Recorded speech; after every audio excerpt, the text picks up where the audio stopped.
the podium and share his views.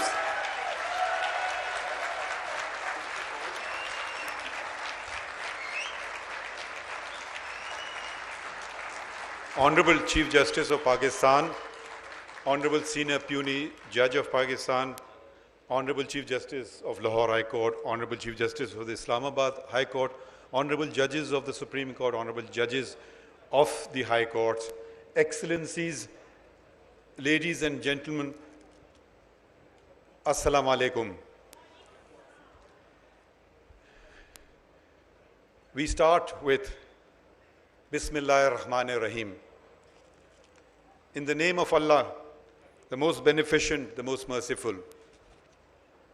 This Quranic verse is also inscribed at the very beginning of our Constitution.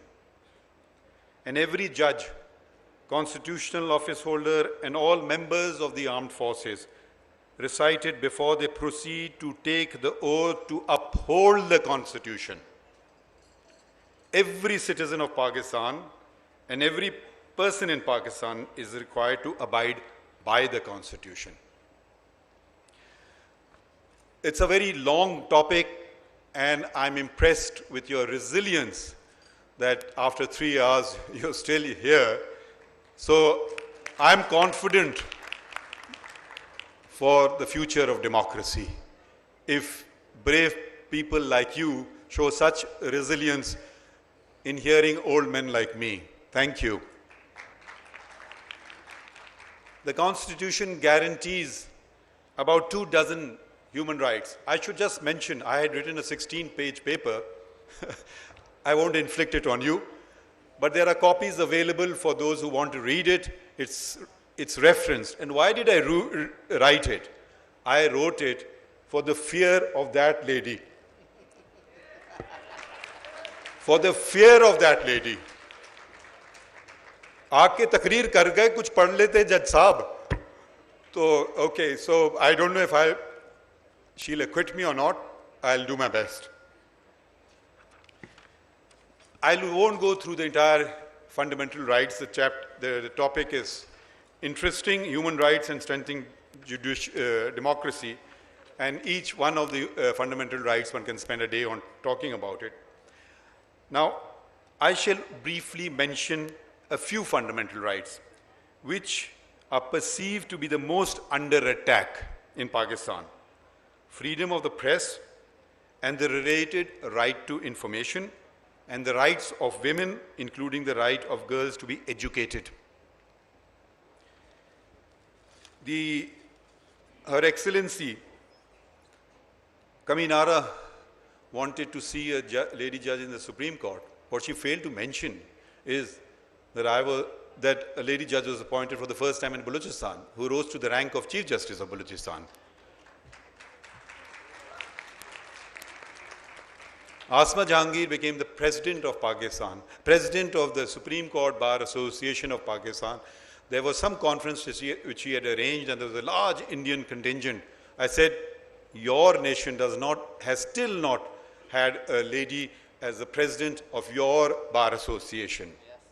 Another distinction for this country is, and that is a distinction amongst 50 Muslim countries of the world, we had the first Muslim Prime Minister.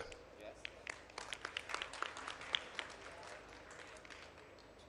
Justice Athar Milana has said a number of things which I did, and he has complimented Gur Sahab, who we're also a bit scared of. And he mentioned judges who did not take oath. He forgot to mention the first of them. He was from Balochistan as well, Justice Dora Patel.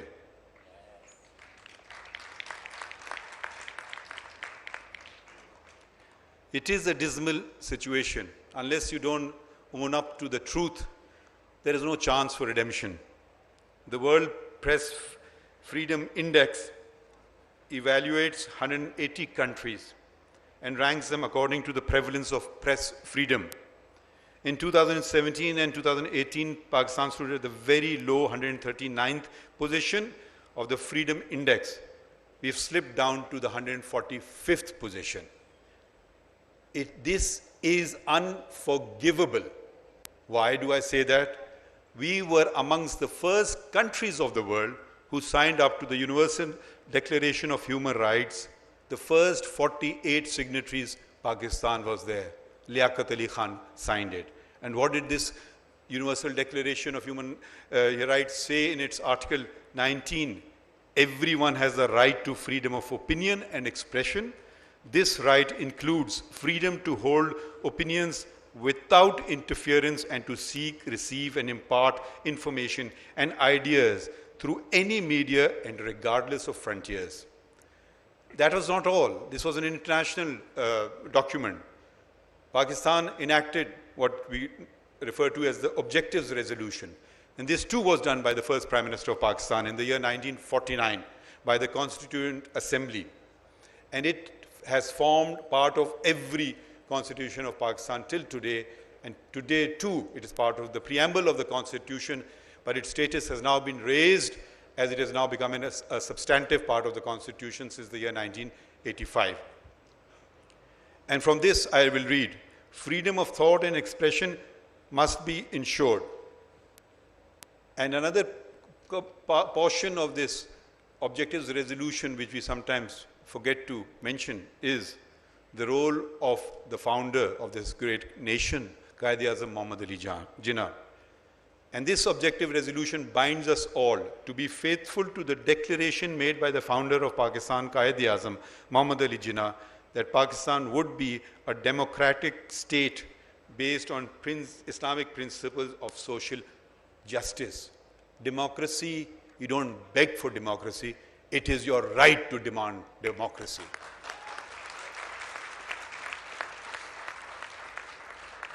One of the greatest constitutional minds that the subcontinent produced was Jinnah.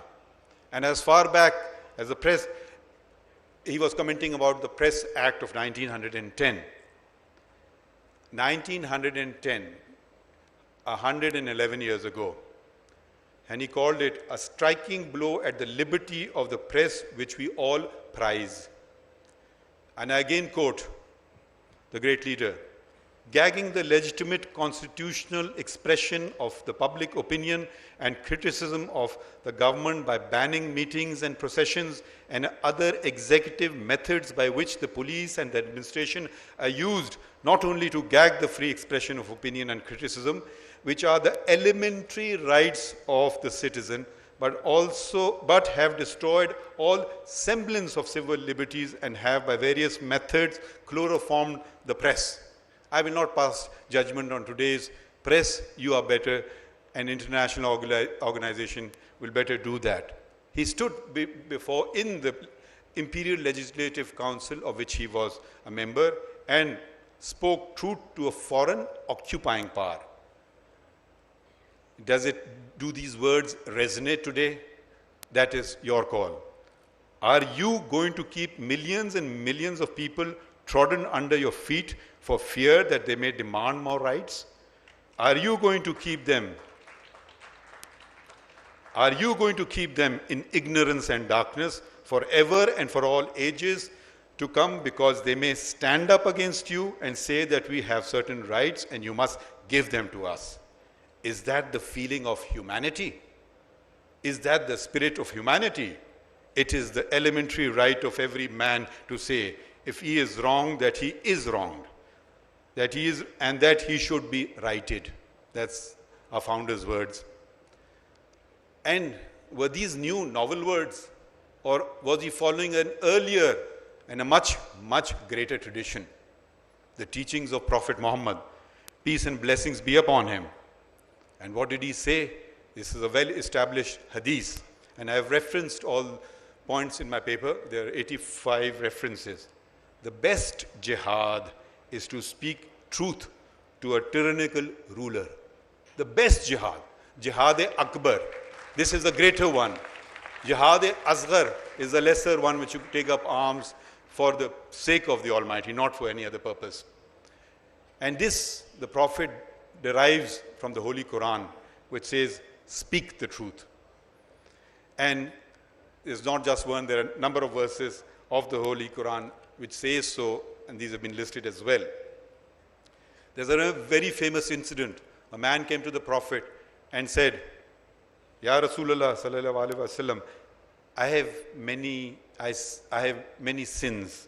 I steal, I gamble, I drink, and I lie. But for your sake, I'll give up one of them. Stop lying.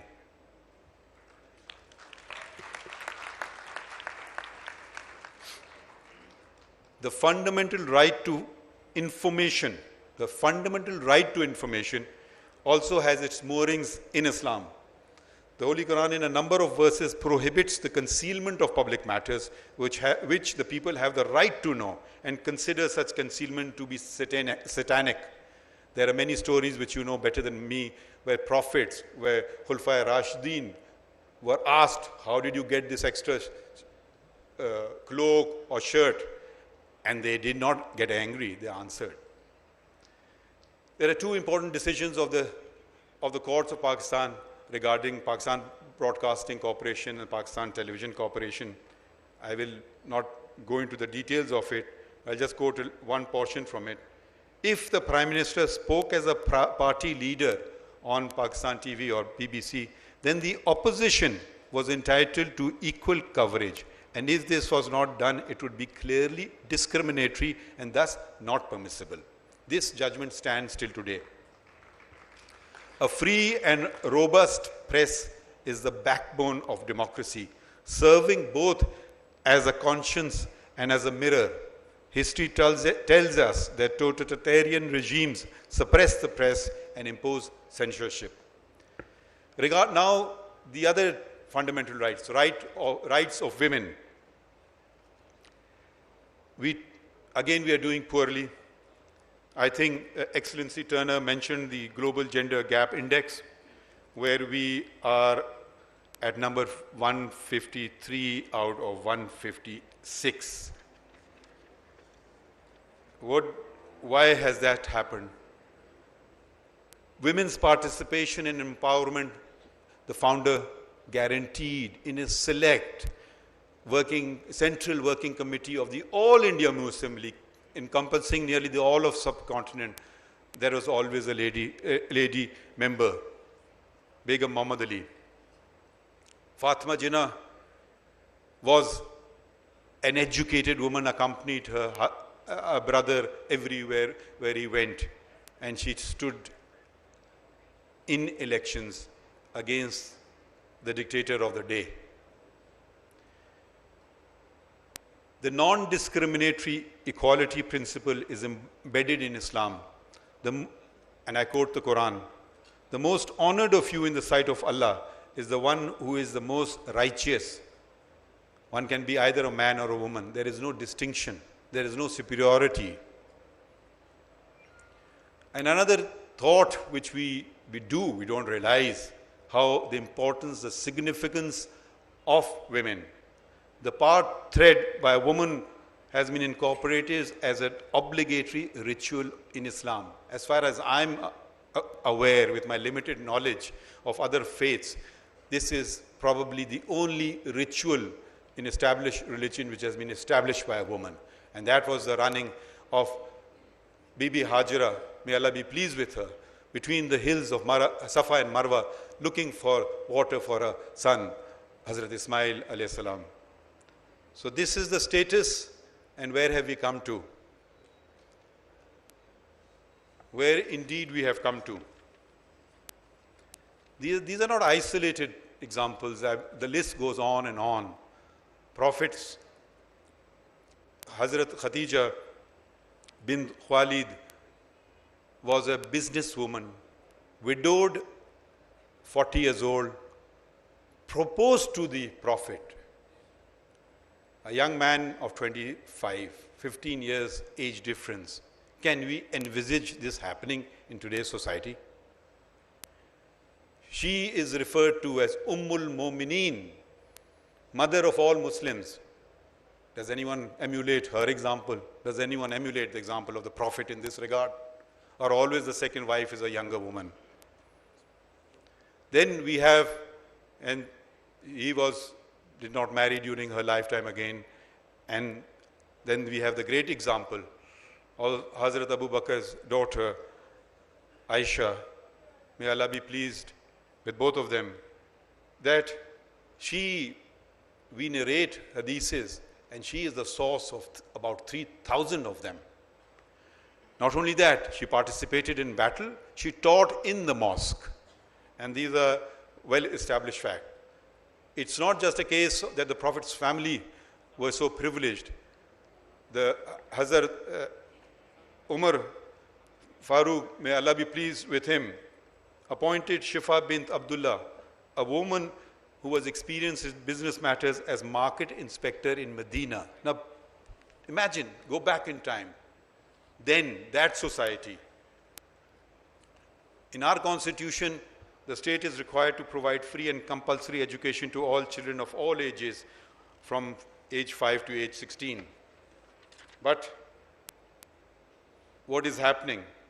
Ill-tempered ferociousness is displayed to keep women and girls out of school and keep them illiterate and uneducated.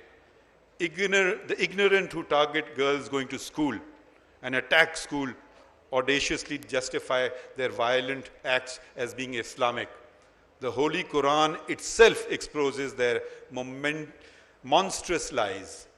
The very first wahi, revelation from up high to the Prophet was one word, Iqra, fail amar, the command form of the word, read. Of the myriads of other things that the Almighty could have conveyed to his last prophet, he chose the word Iqra. And then he followed it by the word pen, which is in the 4th verse, and then by the word education or learning, which is in the 5th verse. So the first speech through Archangel Jibreel alayhi salam, or Gabriel, was read, write, education or learn. So these are the fundamentals of the faith.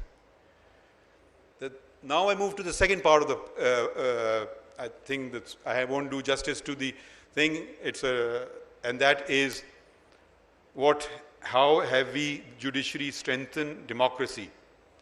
I thank the organizers for their graciousness in not placing a question mark at the end. I think they insinuated it though. Pakistan may be the only country in the world whose judiciary has played a major role in determining the course of democracy. 24th October 1954, Ghulam Muhammad, Governor General, boots out, closes shop, closes democracy. Maulvi Tamizuddin Khan assails the act, which Chief Justice Islamabad High Court has mentioned. They go before the 5-member bench of the Sindh Chief Court, it was known as, which unanimously decided allowed the petition.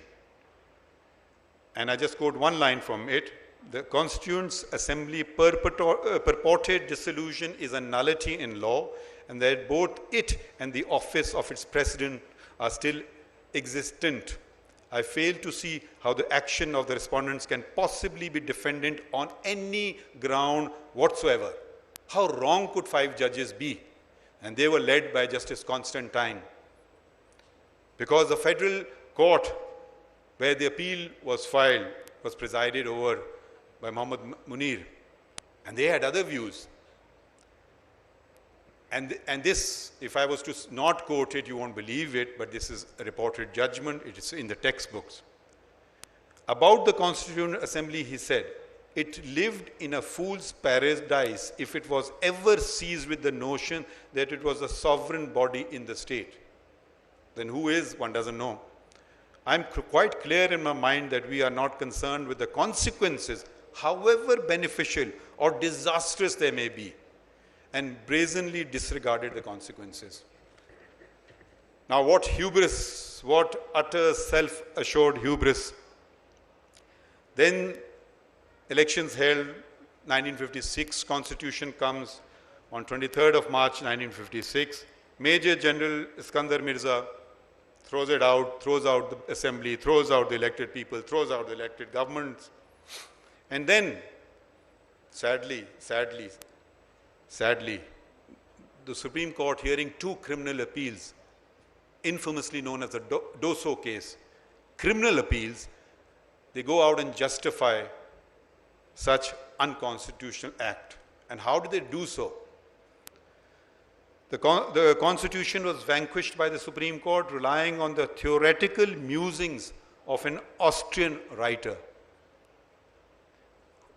And I just quote from the judgment: a victorious revolution or a successful coup d'etat is an internationally recognized legal method of changing a constitution. These are judges who had sworn to uphold the Constitution, but they were mesmerized by the writings of Hans Kelsen and certified him to be a renowned modern jurist. Incidentally, Hans Kelsen had to leave Austria when another Austrian, Hitler, took over power. So he should have stood there and said, I stand by my words now. Then Muhammad Ayub Khan, the commander-in-chief, he did the same act.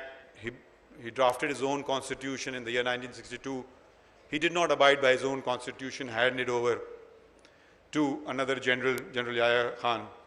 And then comes the role of this lady, who was then a young woman, Asma Jilani.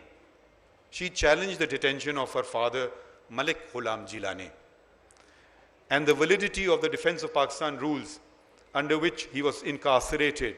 And there was another petition as well by Zarina Gohar challenging Altaf Hussain Gohar, the editor-in-chief of Dawns, his detention. And what does the Supreme Court now say? They overruled Doso's judgment and said, a perfectly good country was made into a laughing stock. A country which came into being with a written constitution providing for a parliamentary form of government with distribution of state power between the executive, legislature and the judiciary was soon converted into an autocracy and eventually degenerated into military dictatorship.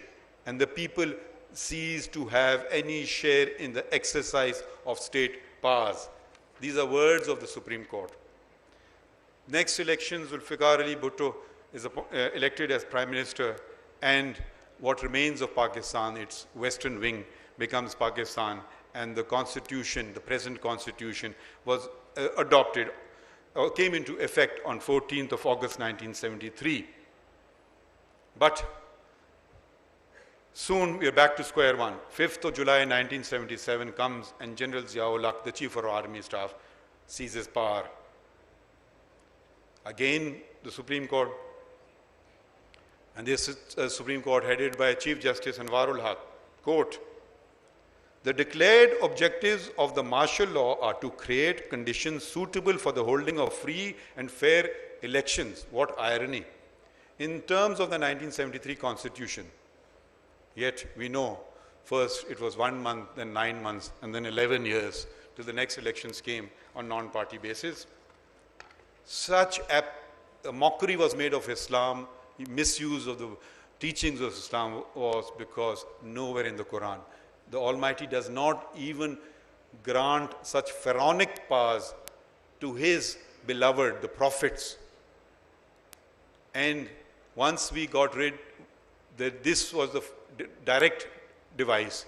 The indirect device was the Article 58(2)(b) of the Constitution, which is no longer there, which was first used by Ghulam Ishaq Khan because of a speech given by the then Prime Minister Mian Mohammad Nawaz Sharif on 17th of April 1993, and then the same power of sacking the government.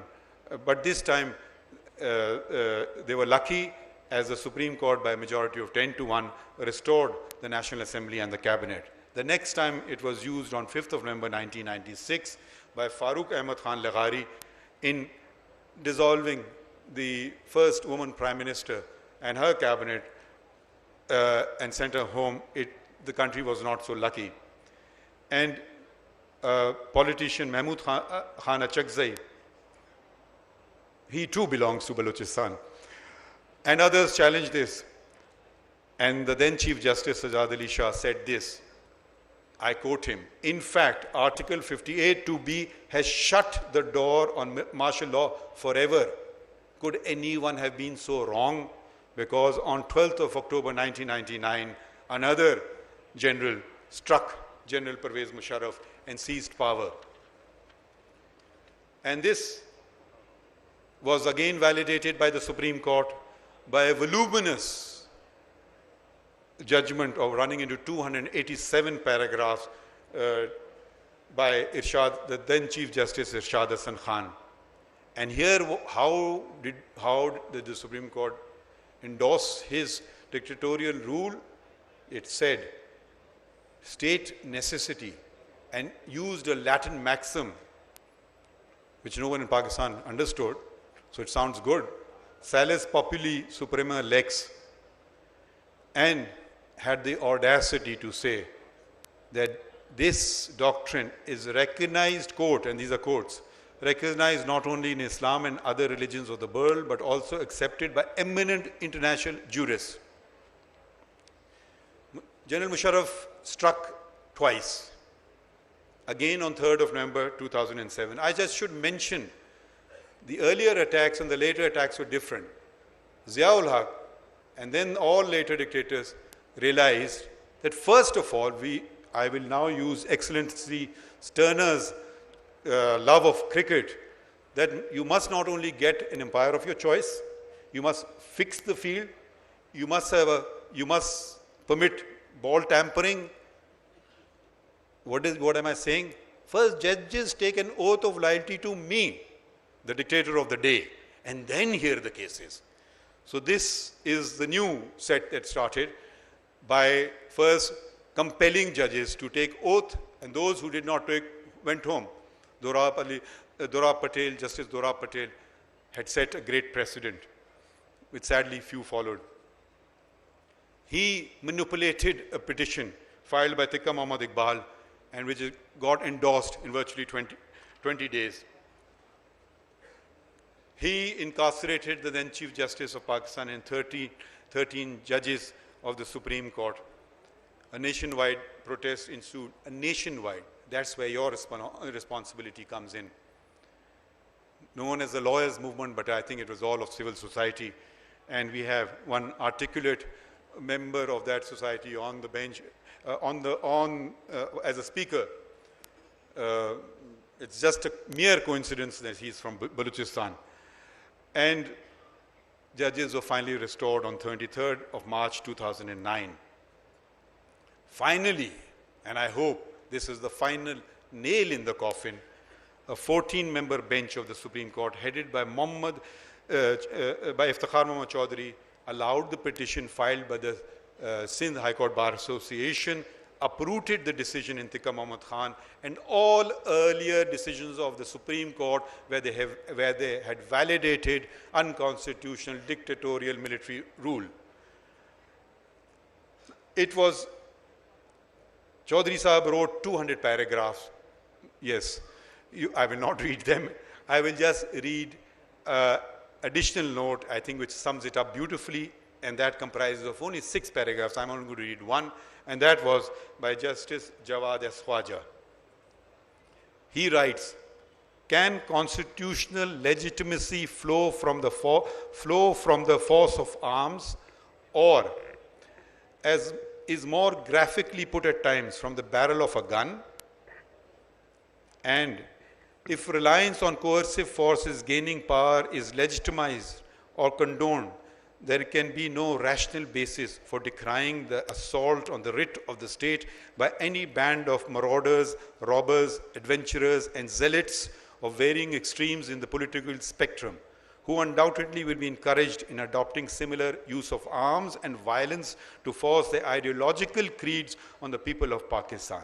The people of Pakistan have consciously chosen the method for their own governance. The Constitution is a document which, at the conscious level, records in classical terms the social contract between the people and those who they choose to entrust with the governance of the state. Courts have nothing to do with it. And I